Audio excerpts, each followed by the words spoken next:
رضی اللہ تعالی عنہ نے مدینہ منورہ کے دارالخلافہ کو چھوڑ کے کوفے کو دارالخلافہ بنایا۔ میرا بھائی یہ اعتراض تو خارجی کرتے ہیں، تم تو مسلمان ہو، تم تو نہ کرو۔ جو خوارج ہیں، حضرت علی کے دشمن ہیں، وہ کرتے ہیں کہ دیکھو جی حضرت نے تو مدینہ شریف کو بھی نعوذ باللہ برباد کر دیا، دارالخلافہ ختم کر دیا۔ اسی زمانے میں ایک آدمی نے حضرت علی سے پوچھا تھا کہ آپ نے مدینہ پاک کے مقدس مقام کو چھوڑ کے کوفے میں آگے دارالخلافہ بنایا، اس کی کیا وجہ ہے؟ انہوں نے فرمایا میرے بھائی حضرت عثمان کہاں شہید ہوئے؟ انہوں نے کہا جی مدینہ میں۔ انہوں نے کہا میں نہیں چاہتا کہ ان کے بعد پھر ایک جنگ ہو اور اللہ کے نبی کے شان میں، اس لیے میں دارالخلافہ دور لے جا رہا ہوں کہ جا کے جنگ ہے، جھگڑا ہے، قتال ہے، دور ہو، مدینہ منورہ محفوظ رہے۔ یہ تو میں نے مدینہ پاک کے احترام میں کیا ہے۔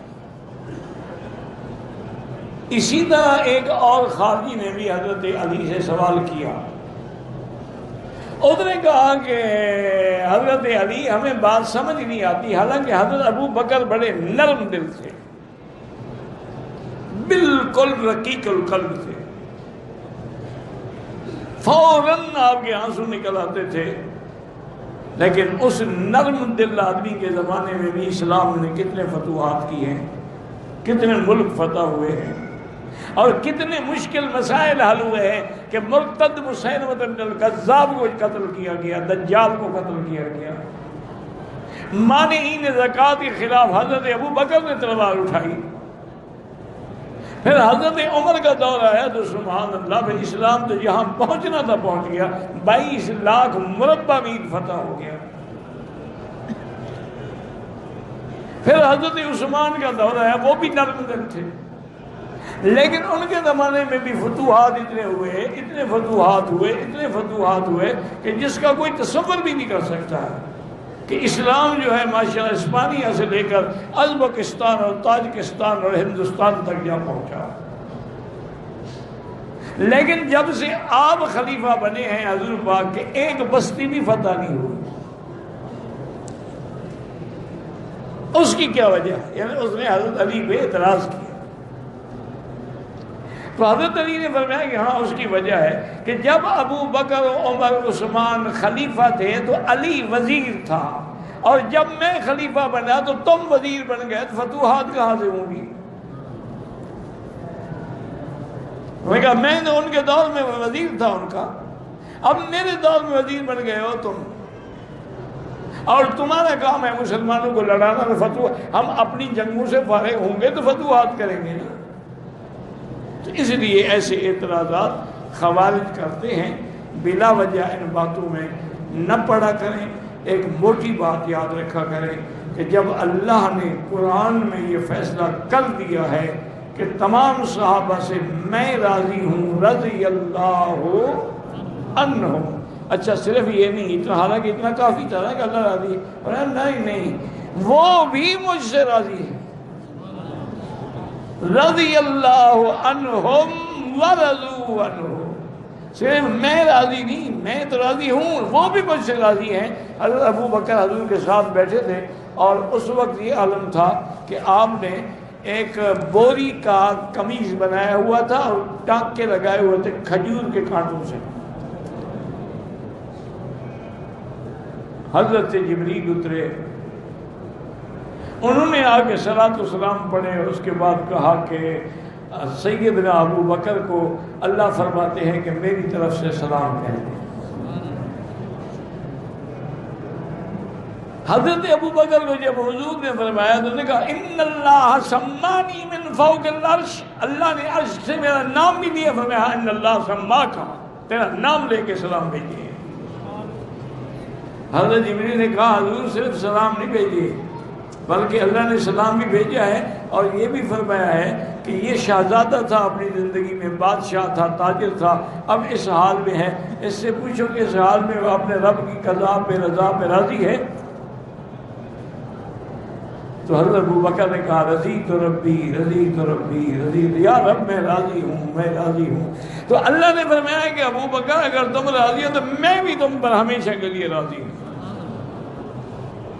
تو اس لیے جب صحابہ کا مسئلہ ہے نا، یہ صحابہ کے ایک بزرگ نے بہت بڑی بات کی ہے، بہت بڑے عالم تھے، اللہ ان کی قبر پہ کروڑوں رحمتیں فرمائے، مولانا عبد الشکور لکھنوی رحمۃ اللہ علیہ، جو ہمارے اہل سنت کے سب سے پہلے بڑے مناظر تھے، جنہوں نے شیعہ کے خلاف مناظرے کیے، کتابیں لکھی۔ تو انہوں نے بڑی عجیب بات، انہوں نے کہا قیامت میں سب کے عمل تلیں گے لیکن صحابہ کی نسبت تلے گی۔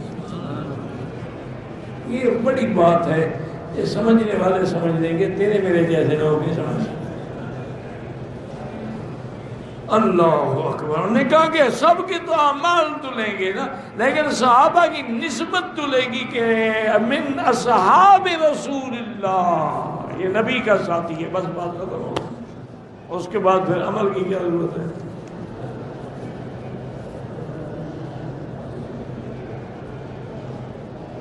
کہتے ہیں جی کہ میری جو بیوی ہے دنیا میں، یہ آخرت میں بھی میرے ساتھ ہوگی۔ ہاں جی انشاءاللہ فکر نہ کرو، بیوی تیری ہے، اللہ انصاف کر کے کسی اور کو دے دیں گے۔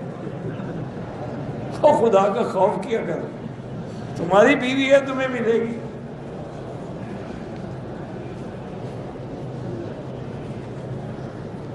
رش میں حجر اسود کو بوسہ دینا ٹھیک ہے، لیکن کوشش کریں کہ دھکے نہ دیں۔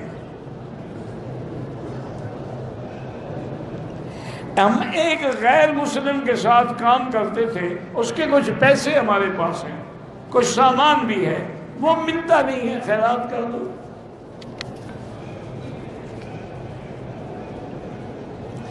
میری زوجہ محترمہ ہر وقت مولا علی کہتی رہتی ہے، کہتی ہے کہ مجھے 50,000 ہر مہینے دو۔ اس کو کہو کہ مولا علی سے لے لینا، طلاق دے کے بھیج دو۔ اس سے 50,000 مانگتی ہے نا، اس کو کہو یہ طلاق ہے، مولا علی سے جا کے 50 لاکھ لے لو۔ اللہ کے بندے جب گھر میں شرک ہو رہا ہے تو کیا بیوی ہے؟ اللہ کے سوا کوئی مولا نہیں، اللہ مولانا۔ اور یہی نعرہ ہے جو حضور پاک نے احد میں لگایا کہ اللہ مولانا ولا مولا لکم۔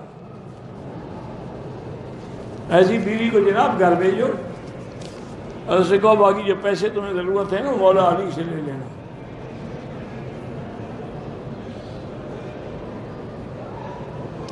میرا دوست کہتا ہے کہ چائے اور کافی جو ہے یہ انگریزوں کی ایجاد ہے، سنت ہے، نہیں پینی چاہیے۔ پھر روٹی بھی نہیں کھانی چاہیے، وہ روٹی بھی کھاتے ہیں، ڈبل روٹی بھی کھاتے ہیں، وہ بھی نہیں کھانی چاہیے۔ وہ پانی بھی پیتے ہیں، ہمیں پانی بھی نہیں پینا چاہیے۔ یہ کیا بدبختی ہے؟ حلال ہے تو حلال ہے، ہمیں خدا نے حکم دیا کلوا من طیبات ما رزقناکم، جو چیزیں میں نے تمہیں پاک دی ہیں کھاؤ۔ اس میں انگریز کا کیا تعلق ہے چائے اور کافی میں آ گیا؟ بلکہ یاد رکھیں حضرت ابوالکلام آزاد رحمۃ اللہ علیہ نے اپنی کتاب میں یہ لکھا ہے کہ چائے اصل میں چین کی پیداوار ہے، انگریزوں کی پیداوار نہیں ہے۔ بلکہ انہوں نے لکھا ہے کہ انگریز بدبخت نے دودھ کے شکل سے چائے کو خراب کر دیا، وہ چائے کا ذائقہ نہیں رہا، انہوں نے دودھ ڈالتے اور شربت بن گئی۔ وہ کہا چائے تو ہوتی وہ ہے جو بغیر دودھ کے ہو۔ اس لیے ہمیشہ حضرت چائے جو تھی نا جسمن پیتے تھے، یعنی اس میں یہ جو پھول ہوتے ہیں نا جی، ایک گلاب چمیلی کے پھول، اس کی خوشبو ہوتی تھی۔ اور حکیم اجمل خان مرحوم جو تھے تو اس حضرت شاہ جی اب حضرت ابوالکلام کے لیے وہ چائے کی پتی منگوا کے کپڑے پہ بچھا دیتے، اس کے اوپر پھولوں کی تہ بچھا دیتے، پھر کے اوپر چائے کی تہ بچھا دیتے۔ اس طرح کئی دفعہ پلٹنے سے وہ چائے تیار ہوتی تھی، پھر مولانا کو بھیجی جاتی تھی۔ اب تو خیر جاسمین عام ملتی ہے چائنا کی بنی ہوئی، اب تو جاسمین اس وقت یہ بنی ہوئی نہیں ہوتی تھی، یہ حضرت کا اپنا ایک یعنی اجتہاد تھا چائے کے بارے میں۔ اور خدا کی شان یہ ہے کہ مولانا چائے بھی یا خود بناتے تھے یا ان کا ایک ملازم تھا جو بناتا تھا، اور کسی کے لیے بڑی ہوئی نہیں پیتے تھے۔ ایک دفعہ نہرو بنانے لگا تو کہنے کہ چھوڑو، تمہیں چائے بنانے کو آتی ہے، بیٹھ جاؤ۔ تم لوگ پوڑیاں کھانے والے، تمہیں کیا پتا چائے کیا ہوتی ہے؟ ماں باپ اور عالم نیک بزرگ کے ہاتھ چوم سکتے ہیں، ہاں جی چوم سکتے ہیں، لیکن اسی چومنے میں نہ لگ رہو کہ بات بھی مانی کرو، صرف ہاتھ چوم کے ادھر جا بیٹھو۔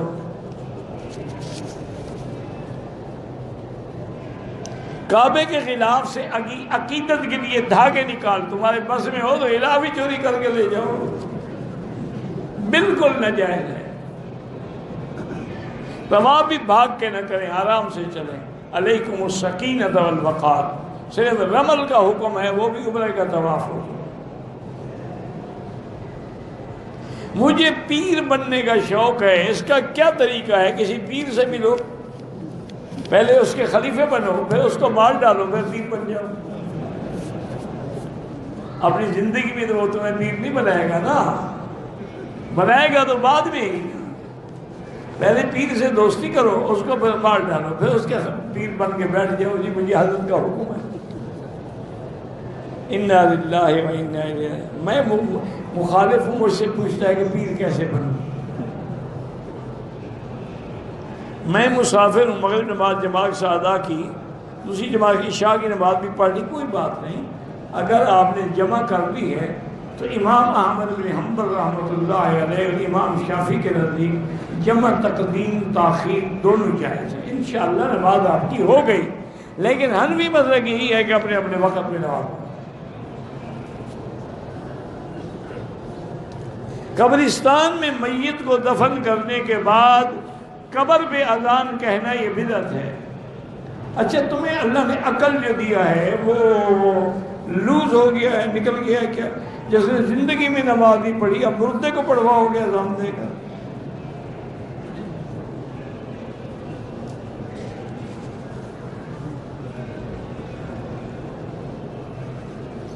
جنازے کے بعد بیٹھ کے دعا مانگنا بدعت ہے، وہی دعا ہے جو جنازے میں ہے، اللہم اغفر لحینا و میتنا و شاہدنا، اصل دعا یہ ہے، باقی سب بدعت ہے۔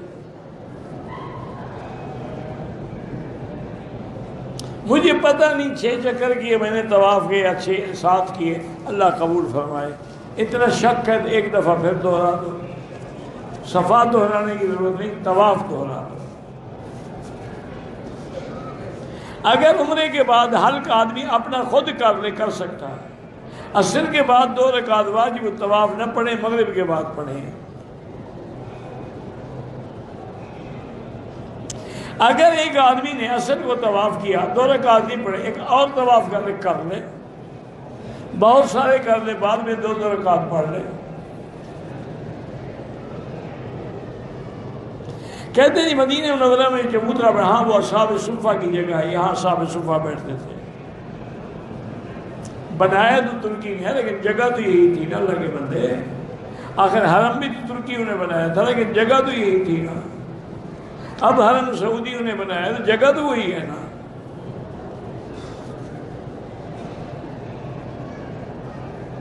کہتے ہیں جی کہ بعض ہمارے اہل حدیث کہتے ہیں کہ ابو حنیفہ کو مانتے ہو، نبی کو نہیں مانتے ہو، جو نبی کو نہ مانے وہ تو کافر ہو گیا، پھر امام ابو حنیفہ کو مان کے کیا کرے گا؟ سیدھی بات کہو کہ حنفی کافر ہیں۔ امام صاحب کی تقلید اسی لیے کرتے ہیں کہ ان کا زمانہ حضور کے زمانے کے قریب ہے اور ان کا علم ہم سے زیادہ ہے۔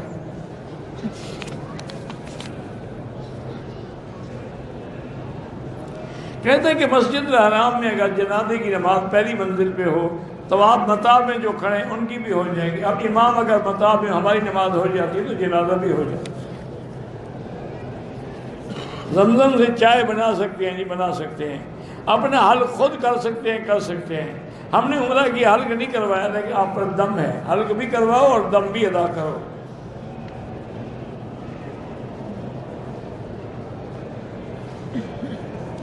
لڑکے والوں نے حق مہر ادا نہیں کیا، نکاح نامے پہ لکھوا دیا کہ ادا کر دیا گیا ہے. بہرحال لڑکی تو حلال ہوگی شوہر پہ، لیکن کتنا بڑا فراڈ ہے اور دھوکہ ہے. ان کو چاہیے کہ فوراً ادا کریں. نہیں ادا کریں گے تو پھر قیامت میں دینی پڑے گی.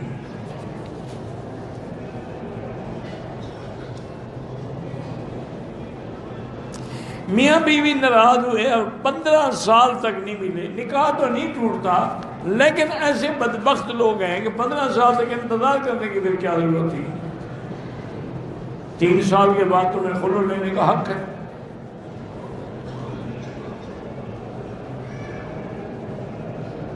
میں نے ایک گھر میں منگنی کی ہے، پر وہ مجھے پتہ نہیں. کیا پتہ نہیں؟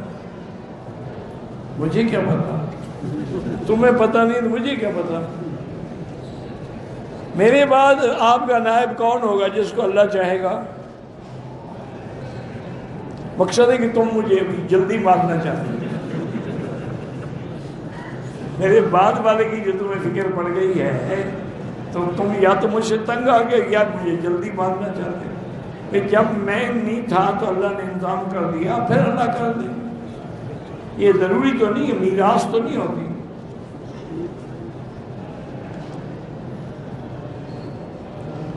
احرام کی حالت میں طواف مکمل کیا، واجب طواف پڑھنے کے بعد پھر آخری استلام. کیوں آخری استلام کرو گے تو طواف پورا ہوگا نا. پہلے طواف ختم کر کے پھر 2 رکعت پڑھو گے نا. 2 رکعت پہلے پڑھ دی، استلام کرنے بعد میں چلا گیا. ماشاء اللہ.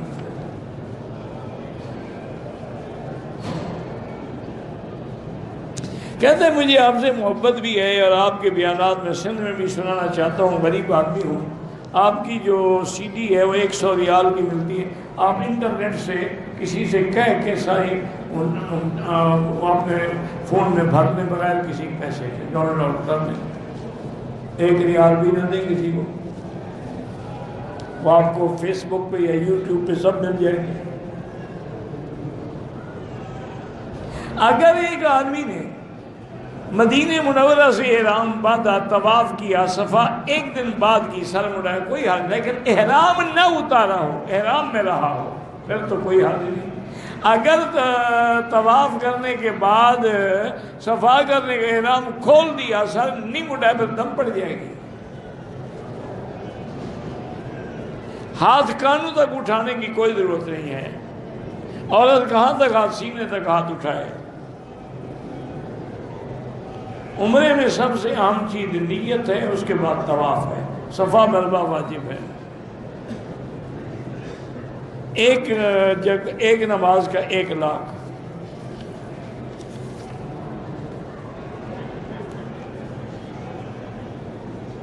حضور کے واسطے سے دنیا بنی ہے، یہ روایت غلط ہے.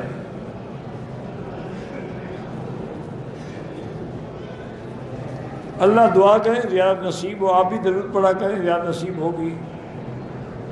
عمرے کے واپسی پر لوگ حاجی کہہ کے پکارتے ہیں، غلط بات ہے، نہیں پکارنا چاہیے. اگر ایک آدمی نے احرام باندھا، پیشاب کے قطرے لگنے سے احرام ناپاک ہو گیا، دھو ڈالے، کوئی مسئلہ نہیں.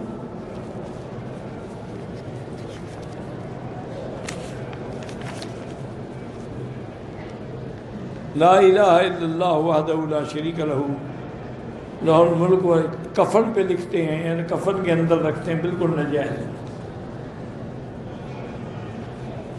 پورے حدود حرم میں 1 لاکھ ملتا ہے. حضور کی جالی کے سامنے کھڑے ہو کر جب صلاۃ و سلام پڑھیں تو حضور سنتے ہیں، اور بعض روایات میں ہے کہ جواب بھی دیتے ہیں. ہمارے گروپ میں 10 عورتیں ہیں، ان میں 2 شیعہ ہیں، ان کے ساتھ کھانا پینا جائز ہے. وہ تو سنی عورت کے ساتھ بھی کھانا پینا ناجائز ہے. تم صرف اپنی بیوی کے ساتھ کھاؤ، باقیوں کے ساتھ کیوں کھا رہے ہو مل کے؟ اچھا عمرہ کر رہے ہو، عورتوں کے ساتھ مل کے کھانے کھاتے ہو. عمرے کا فائدہ. عمرے احرام کے بعد حیض آ گیا، ہوٹل میں احرام کھول دیا. کون سا احرام باندھا ہوا تھا؟ جو سفید کپڑا باندھا ہوا. جب پاک ہو جائے عمرہ کرے. عورت کا کوئی احرام نہیں. زمزم یا بیر روحا کا پانی چھپا کر لے جائیں. تم جانو ایئرپورٹ والے جانے، مجھ سے کیا پوچھتے ہو؟ جماعت کی شکل میں عورتیں تراویح پڑھ سکتی ہیں، ہاں پڑھ سکتی ہیں۔ ذکر کرنے سے طبیعت پر بوجھ آتا ہے، آخر شیطان کو جو تکلیف ہوتی ہے اس نے بھی تو کچھ کرنا ہے نا۔ آپ ذکر کرتے رہیں، بوجھ خود اتر جائے گا۔ ذکر سے ہی تو اطمینان ہے دل کا۔ الا بذکر اللہ تطمئن القلوب۔ مدینہ منورہ میں رہیں تو درود ابراہیمی پڑھیں۔ حتیم میں 2 رکعت سے زیادہ بھی پڑھ سکتے ہیں، 100 رکعت پڑھو۔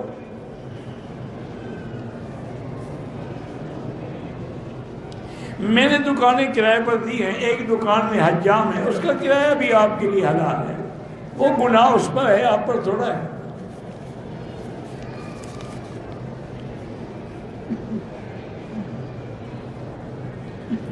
میری والدہ نے عمرہ کیا، بال نہیں کٹوائے، 3 دن کے بعد بال کٹوائے، اللہ قبول فرمائے، بوڑھی عورت ہے تو کوئی حرج نہیں ہے۔ 6 سال پہلے میں نے عمرہ کیا تھا، سر کے بال مختلف جگہوں سے کینسی سے کٹوائے تھے۔ 3 سال یا 6 سال پہلے مکہ میں غریبوں میں تقسیم کرنے سے دم ادا نہیں ہوتا۔ دم کا معنی ہوتا ہے بکری خرید کے ذبح کر کے گوشت تقسیم کرو۔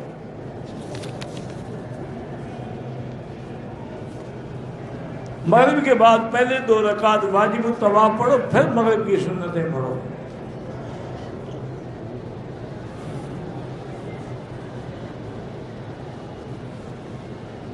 کہتے جی کہ آپ کل ولادت مصطفیٰ بیان کریں، جا جو رہے ہیں پاکستان، وہاں قدم قدم پہ بیان ہو رہا ہے، وہاں جا کے سن لینا نا۔ جن کو آج تک یہ پتہ نہیں، کہتے ہیں 12 ربیع الاول کو حضور پیدا ہوئے، یہ 101% جھوٹ ہے۔ حضور تو 12 ربیع الاول کو پیدا نہیں ہوئے، 12 ربیع الاول کو فوت ضرور ہوئے ہیں، یہ وفات کی خوشی منا رہے ہیں۔ آپ کی پیدائش تو 9 ربیع الاول ہے۔ آج کل تو اللہ کے بندے، دنیا اتنا ترقی کر گئی ہے، کسی پڑھے لکھے بندے کو کمپیوٹر پہ بٹھا دو، وہ ڈیٹ نکال کے آپ کو بتا دے گا کہ 12 ربیع الاول کو سوموار کا دن بنتا ہے۔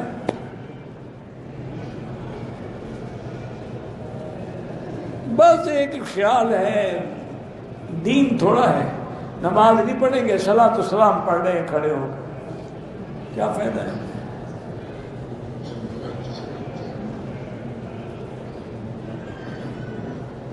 میرا سوال یہ ہے کہ لڑکی کا ارادہ ہو لینے کا، کیا لینے کا؟ جب وضاحت نہیں، مجھے کیا پتا کیا لینے کا ارادہ ہو۔ صفوں کا اتصال کوشش کیا کریں، باقی اگر اگلی صف نظر آئے نماز ہو جاتی ہے۔ نماز امام کے آگے نہیں ہوتی۔ محمد نام رکھنا ٹھیک ہے، صرف ٹھیک نہیں، برکت ہے، حضور کا نام رکھا کرو۔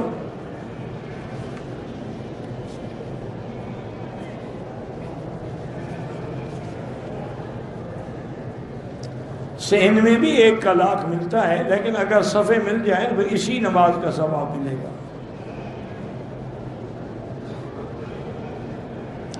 دوران طواف وضو نہیں رہا، وضو کر کے پھر ابتدا سے شروع کریں۔ حالت احرام میں ماہواری آ گئی تو جب تک پاک نہ ہو وہ عمرہ نہیں کر سکتی۔ احرام سے کیسے نکلے گی؟ اسی طرح نکلے گی، بیٹھی رہے، جب پاک ہو جائے تو عمرہ کریں۔ مرد اور عورت کی نماز میں آسمان و زمین کا فرق ہے۔ مرد امام بنتا ہے، عورت امام نہیں بنتی۔ مرد کے لیے اگلی صف افضل ہے، عورت کے لیے پچھلی صف افضل ہے۔ اور عورت سجدے کے وقت بھی اپنی ٹانگیں ایک طرف نکال کے زمین سے لگ کے سجدہ کرے۔ میاں بیوی اگر بچوں کا وقفہ کرتے ہیں، وقفے کی گولیاں کھاتی، اس کے باوجود حمل ہوتا ہے، دوبارہ گولی کھا کے خون آتا ہے، عمر ٹھہرا رہتا ہے، یہ بیماری ہے۔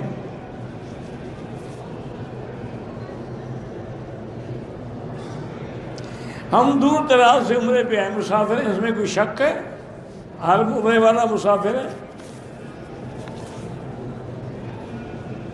احرام کی حالت میں بندہ سو جائے اور اس کو احتلام ہو جائے، غسل کر لے، اپنا عمرہ پورا کرے۔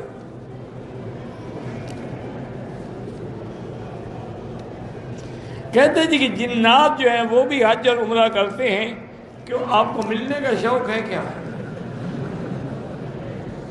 اللہ کے بندے تم کرتے ہو، وہ کیوں نہیں کرتے؟ وہ بھی تو مسلمان ہوتے ہیں۔ حضور کے پاس نہیں آئے سلفنا الیک نفر من الجن یستمعون القرآن، قرآن میں موجود ہے۔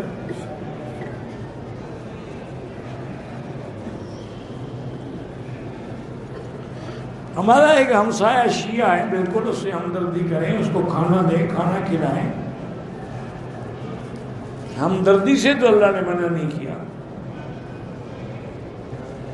میں حنفی مسلک بھی عمرہ کیا، سفاق بحال نہیں کیا، تھوڑے تھوڑے بال کاٹے ہیں، دم پڑ گئی۔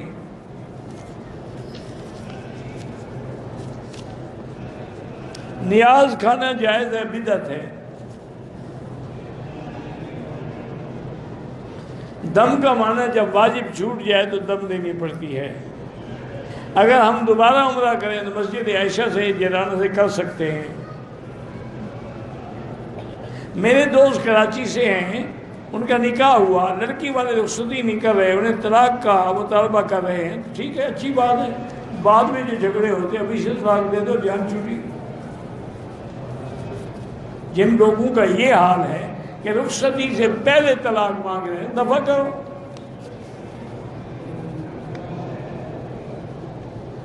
کہتے تھی کہ سفید رومال ہوتا ہے، رکن یمانی کے سامنے نمازیں پڑھتے، مجھے کیا پتا کون ہے۔ میں والدین کے ساتھ عمرے کے لیے آیا تھا، میں نے احرام نہیں باندھا، نہ ہی عمرے کی نیت کی۔ 2 دن کے بعد میں نے مسجد ہے، اگر آپ بالغ ہیں تو آپ پہ دم پڑ گئی، اگر چھوٹے بچے ہیں تو کوئی حرج نہیں۔ چپل جو غائب ہو جاتے ہیں، اپنی چپل باندھ کے اپنے آگے رکھو۔ نرینہ اولاد کے لیے سورۃ یوسف پڑھ کے دعا کیا کریں۔ عورتیں بھاگ بھاگ کے طواف نہیں کر سکتی ہیں، مرد بھی نہیں کر سکتے ہیں بھاگ بھاگ کے۔ وہ رمل جو ہے وہ بھی یعنی پہلوانوں کی طرح اکڑ کے چلنا ہے، بھاگنے کا نام تو نہیں ہے۔ حتیٰ حتیم میں نماز پڑھنے کے لیے مردوں سے ٹکراتی ہیں، اس سے بہتر ہے کہ باہر پڑھ لیں۔ حرمین شریفین میں پشتو اور سرائکی کا ترجمہ میرا بھائی یہ نیچے جو دفتر ہیں ان کو لکھ کر دے دیں تو انشاءاللہ، ویسے انہوں نے 13 زبانوں میں تو ترجمے کر دیے ہیں، ہو سکتا ہے پشتو میں بھی ہو چکا ہو۔ ہم 16 کو پاکستان سے عمرہ کیا، 19 تاریخ مسجد عائشہ سے عمرہ کیا، بعد چھوٹے تھے، ہم نے قصر کیے۔ جب چھوٹے تھے تو قصر کیسے کی؟ معنی یہ ہے کہ اس طرح پھروانا چاہیے تھا، آپ کو نہیں پھروایا، دم پڑ گئی۔ واللہ اعلم۔ اللہم صلی علی سیدنا محمد وعلی آل سیدنا محمد کما صلیت علی ابراہیم وعلی آل ابراہیم فی العالمین انک حمید مجید۔ لا الہ الا اللہ العظیم الحلیم، لا الہ الا اللہ الحلیم العظیم، لا الہ الا اللہ رب العرش العظیم، لا الہ الا اللہ رب السماوات رب الارض رب العرش الکریم۔ اسألک موجبات رحمتک وعزائم مغفرتک والسلامت عن کل اثم والغنیمت عن کل بر۔ اللہم لا تدع لنا ذنبا الا غفرتہ، ولا ہما الا فرجتہ، ولا عیبا الا سترتہ، ولا کربا الا نفستہ، ولا ضالا الا ہدیتہ، ولا فسادا الا اصلحتہ، ولا مریضا الا شافیتہ، ولا میتا الا رحمتہ، ولا حیا الا ہدیتہ، ولا حاجت من حوائج الدنیا والآخرہ الا قضیتہا۔ یا اللہ بیماروں کو شفا عطا فرما، یا اللہ بیماروں کو شفا عطا فرما، یا اللہ ہماری ظاہری باطنی روحانی جسمانی نفسانی بیماریاں دور فرما، بے حیاؤں کو حیا عطا فرما، یا اللہ بے اولادوں کو اولاد صالح عطا فرما، یا اللہ بے دینوں کو دین عطا فرما، بے روزگاروں کو روزگار عطا فرما، قرض داروں کے قرض عطا فرما۔ یا الہ العالمین، جن کے گھروں میں بچیاں ہیں ان کو خیر کے رشتے نصیب فرما۔ یا اللہ پوری دنیا میں جتنی دین کے ادارے ہیں، مساجد ہیں، مدارس ہیں، معاہد ہیں، معابد ہیں، دین کے کام کرنے والے ہیں، ان سب کی جان مال اور عزت کی حفاظت فرما۔ یا اللہ مسلمان فلسطین میں ہیں، کشمیر میں ہیں، حلب میں ہیں، شام میں ہیں، روہنگیا میں ہیں، عرب میں ہیں، عجم میں ہیں، افغان میں ہیں، ان سب کی جان مال آبرو عزت کی حفاظت فرما۔ اللہم انصر الاسلام والمسلمین، اللہم احفظ سائر بلاد المسلمین وهذا البلد الامین واجعلها آمنا مطمئنا سخاء رخاء الى یوم الدین۔